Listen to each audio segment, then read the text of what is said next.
Now that Xojo macOS apps are using SDK 26, we can achieve many interesting UI things with just a few simple declares.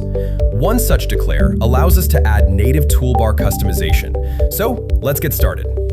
I'm going to use the available toolbar example.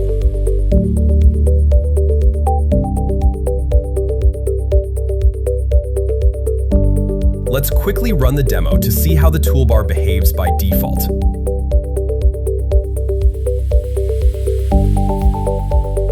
All good so far. Back in the Xojo IDE, select the opening event of the toolbar and add the following code snippet above the already present code. You can copy the code from the description just in case. Again, we run the app. Everything looks good. But what's this? Customized toolbar, huh? That wasn't hard, was it?